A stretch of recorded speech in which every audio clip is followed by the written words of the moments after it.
Assalamualaikum warahmatullahi wabarakatuh.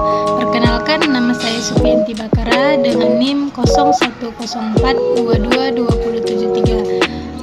Tujuannya saya membuat video ini untuk memenuhi tugas dari ibu dosen kami, yaitu Ibu Khairani, dalam mata kuliah Administrasi Perkantoran.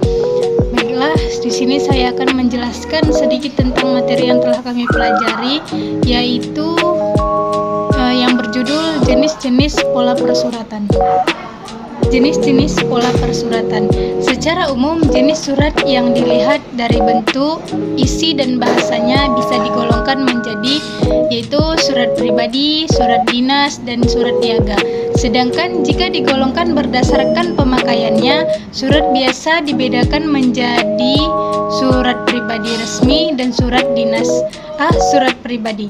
Surat pribadi adalah surat yang digunakan untuk kepentingan pribadi yang dikirimkan seseorang kepada orang lain atau suatu organisasi instansi. Jika surat ini ditujukan kepada seseorang seperti kawan atau keluarga, maka format dan bahasa surat relatif lebih bebas. Akan tetapi, bila surat itu ditujukan kepada pejabat atau organisasi instansi seperti lamaran atau pekerja. B. Surat resmi. Surat resmi ialah surat yang dipergunakan untuk kepentingan yang bersifat resmi, baik yang ditulis dari perseorangan, instansi, lembaga, maupun organisasi.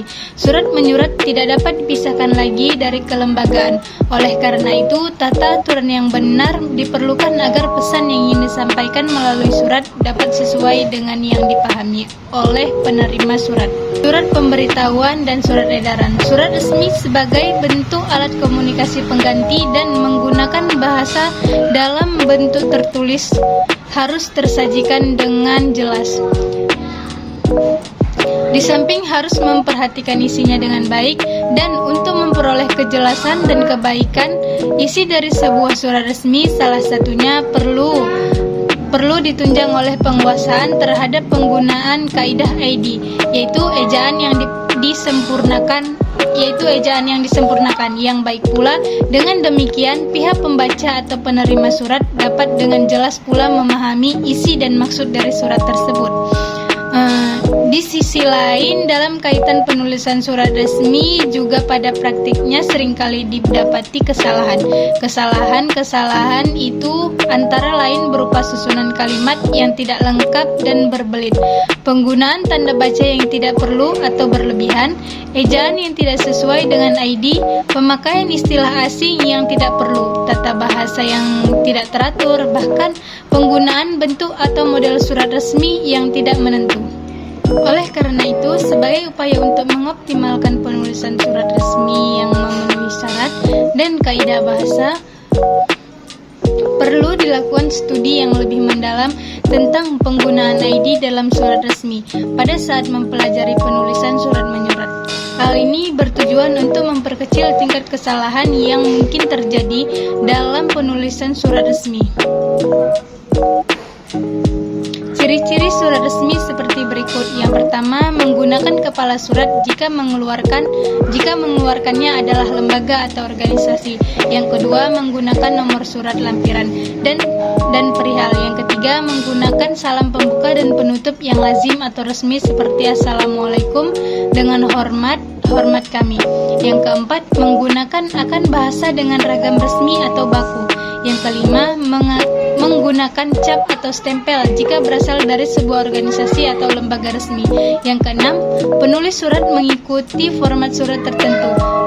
Arifin Jainal dan Farid Hadi mengemukakan sistematika bagian dalam penulisan surat resmi berdasarkan ID bahasa Indonesia sebagai berikut. A. Kepala surat. Kepala surat yang lengkap terdiri atas nama kantor, alamat nomor telepon, nomor kotak pos, alamat kawat, lambing atau logo, nama kantor cabang, nama bankir, bidang usaha, dan logo. Yang B. Nomor lampiran dan perihal surat, kata nomor lampiran, dan hal ditulis dengan huruf awal kapital dan diikuti dengan tanda titik 2. Yang C. Tanggal penulisan surat. Tanggal surat ditulis lengkap yang mencakup tanggal, bulan, dan tahun. Misalkan nama bulan tidak disingkat, yang seharusnya Oktober disingkat menjadi OKT. D. Alamat surat. Alamat yang pertama, alamat tidak diawali kata kepada, sebab siapapun sudah mengetahui bahwa alamat yang ditulis itu adalah alamat yang dituju. Selain itu, kata kepada berfungsi sebagai kata penghubung antar kalimat yang menyatakan tujuan, sedangkan alamat surat bukan berupa kalimat, sama halnya dengan alamat pengiriman yang tidak perlu menggunakan kata dari.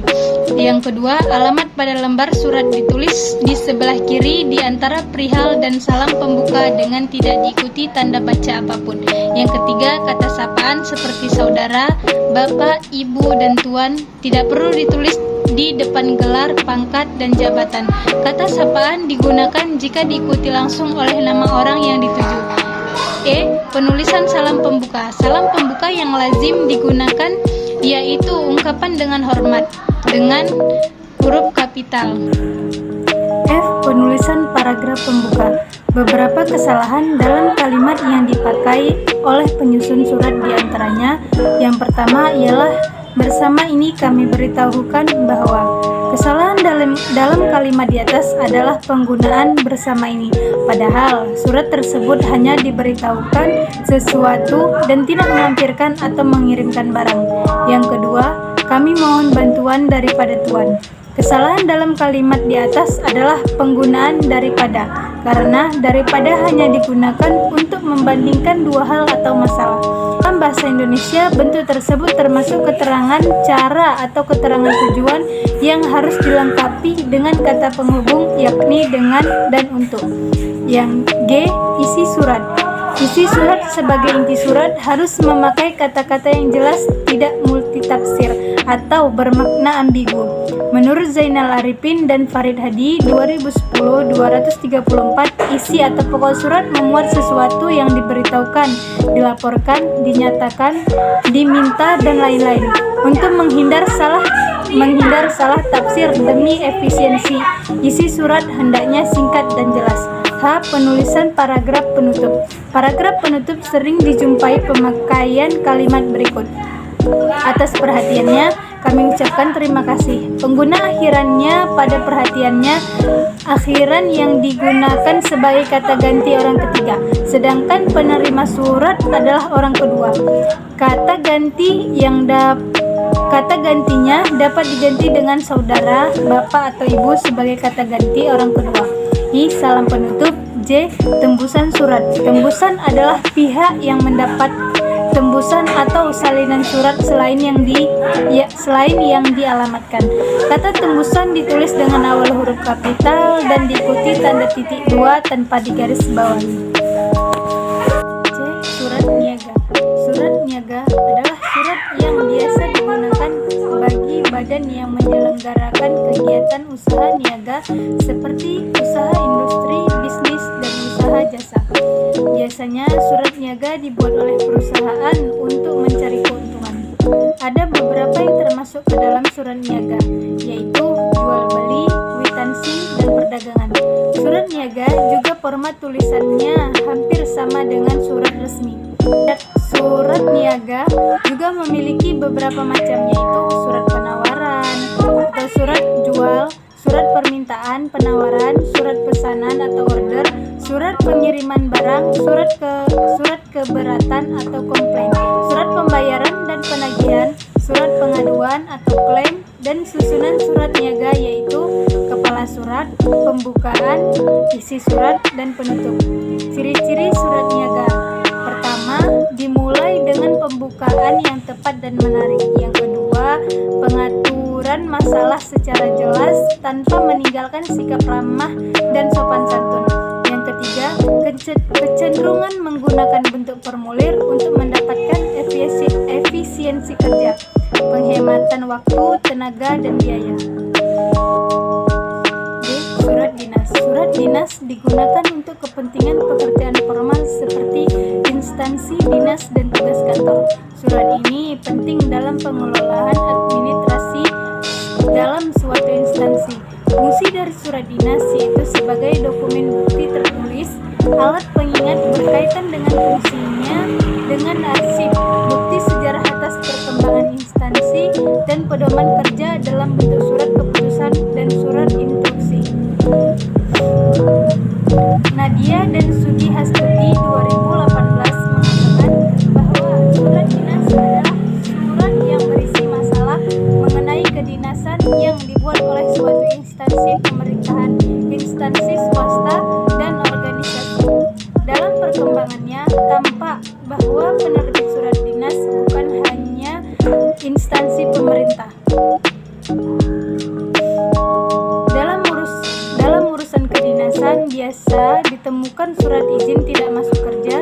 Surat seperti ini tidak semata-mata mengutarakan masalah pribadi, tetapi lebih cenderung berisi masalah kedinasan, sebab pembuat atau penerbit surat itu adalah seseorang pegawai negeri. Masalah yang dikemukakan dalam surat itu berkaitan dengan pekerjaannya, dan pengajuan izin semacam itu didasari undang-undang. Dapat ditambah bahwa ciri surat kedinasan sebuah surat tidak semata-mata ditentukan oleh isinya, tetapi juga bentuk surat dengan segala formalitasnya, misalnya bahasa, kop surat, nomor, tanggal, alamat, tanda tangan, dan cap. Ciri-ciri surat dinas menggunakan kop surat dan instansi atau lembaga yang bersangkutan. Yang kedua, menggunakan nomor surat, lampiran, dan perihal. Yang ketiga, menggunakan salam pembuka dan penutup yang baku. Yang keempat, menggunakan bahasa yang baku atau ragam resmi. Yang kelima, menggunakan cap atau stempel instansi atau nomor pembuat surat. Sekian yang dapat saya sampaikan dari apa yang saya ketahui. Mohon maaf atas segala kekurangannya. Bila taufiq wal hidayah. Wassalamualaikum warahmatullahi wabarakatuh.